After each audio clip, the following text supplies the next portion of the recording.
continuación, en la mañana de la 94.5 FM del pueblo, La Otra Radio, las opiniones que importan.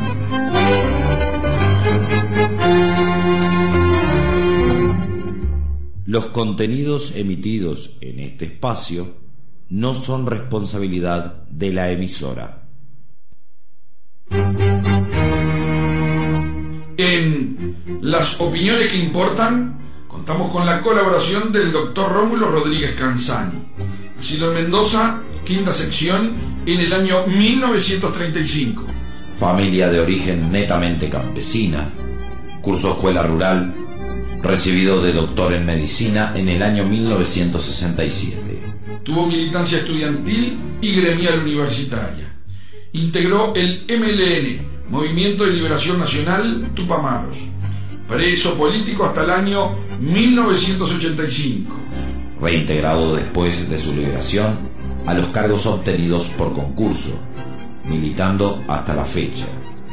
En las opiniones que importan, Rómulo Rodríguez Canzani.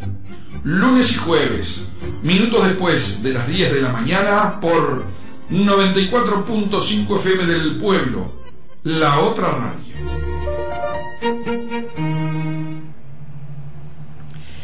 Buenos días, audiencia de 94.5. Hoy vamos a introducirnos en un tema que hemos encarado con una especie de título de la contrarreforma agraria, la contrarrevolución antiartiguista.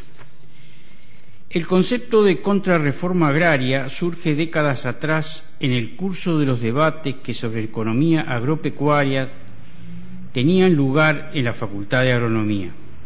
La propuesta fue de Samuel Bech, según la revista teórica Hervidero en su número 13 de abril del 2006.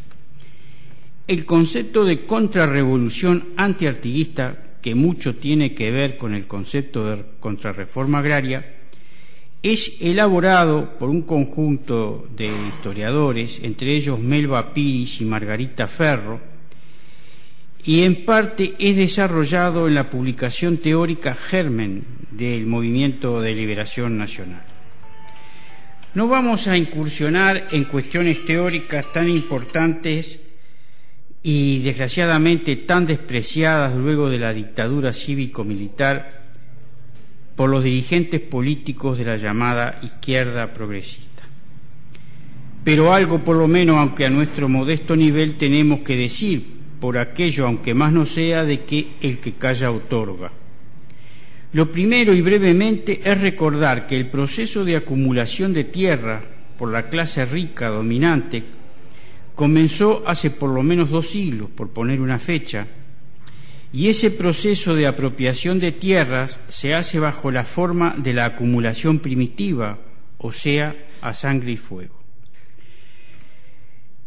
Ese es el sustento del derecho de propiedad, entre comillas, de buena parte, sino de todo el patriciado del siglo XIX. En el recién nacido Uruguay de ese proceso se fue destruyendo el proceso artiguista, haciéndose olvidar el reglamento de tierras de 1815. Ese antiartiguismo es el que concibe la campaña de Rivera contra los indios de Bella Unión, beneficiados del reparto de tierras que había hecho Artigas, a quienes tienden una emboscada en Salsipuedes. Cosas de la historia, dirá después Raúl Sendic, porque 130 años después salían de Bella Unión las marchas cañeras con Utaá reclamando la expropiación de los latifundios de Silva y Rosa para ser trabajados. Pero no se crea que la acumulación primitiva de tierras a sangre y fuego desapareció en Indoamérica. Sigue ocurriendo aún hoy en el Perú, en Chile contra los indios mapuches, en Brasil, en el Amazonas, en el norte argentino, en Paraguay, en Colombia, en el Cauca. Solo para la prensa de derecha ese fenómeno no existe. Ahora ya no son los viejos patricios o los atrasados terratenientes los que practican la acumulación primitiva a sangre y fuego, si es necesario. ahora son las transnacionales que denunciaba el Pato Coartino en sus trabajos sobre economía política en el Movimiento de Liberación Nacional. Aquel alzamiento guaraní en Bella Unión en 1832 fue, según el Bebe Sendic, la primer revolución de contenido social en el Uruguay. Avanzando el siglo XIX y con un desarrollo aún rudimentario del capitalismo en el campo, avanzó con él, no obstante, el proceso de concentración de la propiedad de la tierra. Junto a ese proceso concentrador y en relación también con el desarrollo del comercio y de la aún rudimentaria y artesanal industria de nuestras materias primas, se procesó el entrelazamiento de los intereses económicos entre las clases ricas del campo y de la ciudad. Pero la acumulación y concentración de la tierra era la clave del poder económico y político de la alta clase patricia, y lo fue luego también de la oligarquía que continúa a aquellos. Y en relación con la transformación y explotación de nuestras materias primas, estas clases altas establecen relaciones económicas y políticas con los centros de poder extranjeros.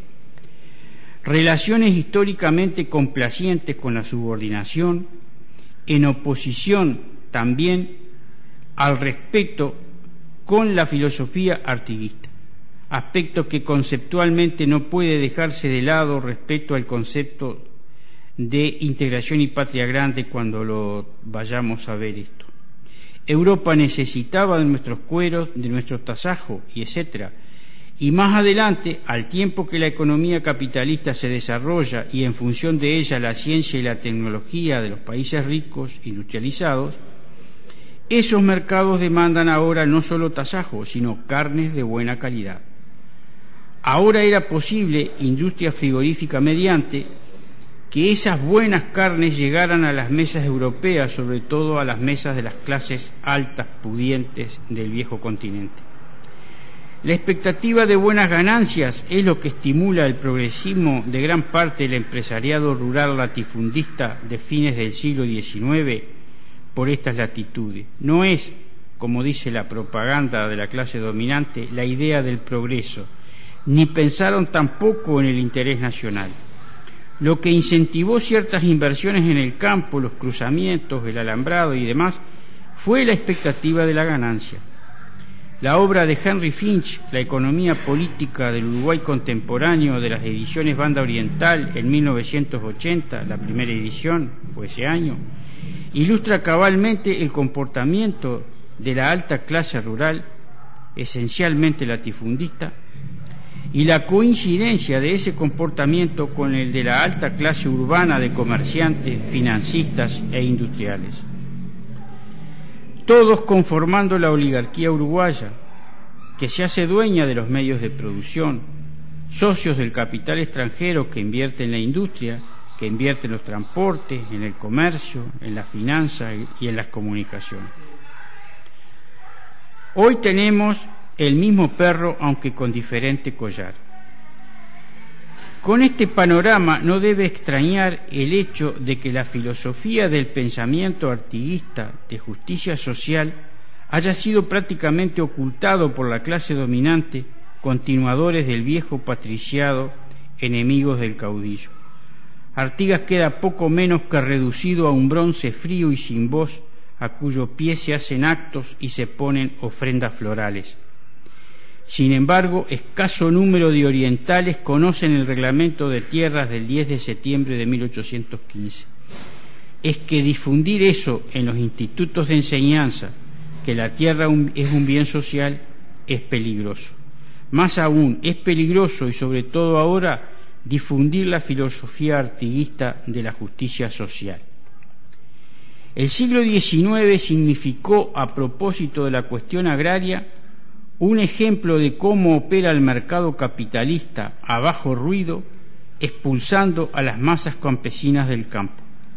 La negación del derecho de tenencia y del acceso a la tierra de los trabajadores directos de ella y su expulsión progresiva, que se acentúa en todo el siglo XX hasta el presente, constituye una forma del abandono de la filosofía de Artigas. Si bien en el siglo XIX y parte del siglo XX el desarrollo económico, social y político es el que corresponde a un país colonial en un continente colonizado según las leyes generales que rigen estos procesos en el pasado, ya esto estaba suficientemente comprendido, y no por casualidad fue que hacia 1971 se habían desarrollado las condiciones políticas y organizativas que intentaban revertir la continuidad de ese proceso de enajenación del patrimonio nacional y de pérdida de soberanía, volviendo a la raíz artiguista. Sin embargo, la marcha de los asuntos no correspondió a lo esperado. El viejo latifundio se convirtió en el neolatifundio forestal, sojero, minero. La esperada reforma agraria dejó paso a la contrarreforma agraria. Es como si de nuevo las masas populares de indios, negros, zambos y mestizos volvieran a ser derrotadas. Es como si un nuevo salsipuedes, sin el estruendo del combate, expulse lenta e inexorable y constantemente a nuestros hombres y mujeres de la tierra. Ahora los expulsa silenciosamente el dios mercado. Los expulsó de los millones de hectáreas forestadas, de las tierras apropiadas por el capital financiero para la soja y el girasol. Amenaza con seguir expulsándolos con Montes del Plata y con las nuevas forestaciones. Los expulsará de las tierras de la megaminería con Aratirí y con otras transnacionales. Los expulsa de los territorios turísticos. Así opera el capital financiero controlado por los gringos. Es como para recordar al flaco Citarrosa cuando cantaba aquello de que los parió a los gringos, que se nos vienen, que se nos vienen. Me he preguntado muchas veces por qué será que en ningún discurso presidencial en las exposiciones rurales del Prado se habló nunca del reglamento de tierras de Artigas. Me he preguntado por qué ningún presidente de la Asociación Rural ni de la Federación Rural del Uruguay nunca hablan del reglamento de tierras de Artigas. Bien, dejemos por ahora estas instituciones representantes del poder económico y político más rancio y conservador y volvamos a algunas décadas atrás. Hacia 1971 estaban creadas las condiciones que a los teóricos les gusta llamar subjetivas para plantear la reforma agraria, entre otras medidas de liberación nacional. Hay que leer las bases programáticas con aquel proyecto original del Frente. Medidas que se enlazaban, según está escrito en la Declaración Constitutiva del Frente del 71, y leo entre comillas, con la esclarecida, insobornable y combatiente gesta del artiguismo. Así también se definía el MLN Tupamaros. En esos años, y luego de agotada la dictadura cívico-militar como instrumento de la oligarquía, era tan obvia la necesidad de la transformación de las estructuras agrarias y la vigencia del planteo de la reforma agraria, que nadie en el movimiento popular se atrevió a eliminar esa propuesta del programa. Más aún, la propia CONAPRO acordó en ese espíritu con esa necesidad de cambios en la forma de tenencia y propiedad de la tierra. E incluso hubieron proyectos en ese objetivo provenientes de las corrientes progresistas del Partido Nacional, presentados por Sumarán y Carlos Julio Pereira y por Reinaldo Gargano del Frente Amplio.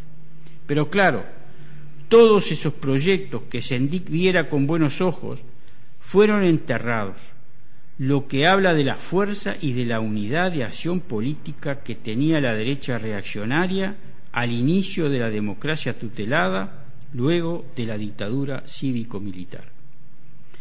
Los campos ya estaban definidos y a grosso modo teníamos, por un lado, los que se alinean bajo la filosofía neoliberal que controlan las direcciones de los partidos tradicionales, lo que se llamó por buena parte de la izquierda el continuismo económico-político. En esa filosofía es el mercado el ordenador de la economía y obviamente en un país colonial como Uruguay el medio de producción estratégico para obtener ganancias máximas es la tierra, por lo cual la propiedad privada de la tierra es el derecho sagrado para los grandes capitales. Por otro lado, se agrupaban en el frente los partidarios de la liberación nacional, posición en la que parecían estar todos alineados. Hoy vemos que no es así, y que en aquel tiempo proponía que era el Estado y no el mercado el que determina, para el caso de la tierra como para otros medios de producción, la forma de tenencia de la tierra con objeto de beneficiar a toda la sociedad en el espíritu de Artigas. Pero como pueblo olvidamos aquella máxima del Che que nos decía desconfiar, desconfiar y desconfiar. En las audiciones sobre el retroceso político e ideológico del Frente hemos repasado algo de esa historia de renunciamientos, pero en su momento no supimos ver que algunos reculaban en chancletas, abandonando con las chancletas la ideología. Ahora a llorar al cuartito, cuando en los hechos comprobamos que se profundiza la contrarreforma agraria antiartiguista. Se consolida el neolatifundio, la extranjerización de la tierra y la expulsión de la población rural. Un nuevo Salsipuedes. Continuaremos con el tema. Hasta entonces y a la próxima audición, querida audiencia. Esto fue Las Opiniones que Importan, en la mañana de 94.5 FM del Pueblo, la otra radio.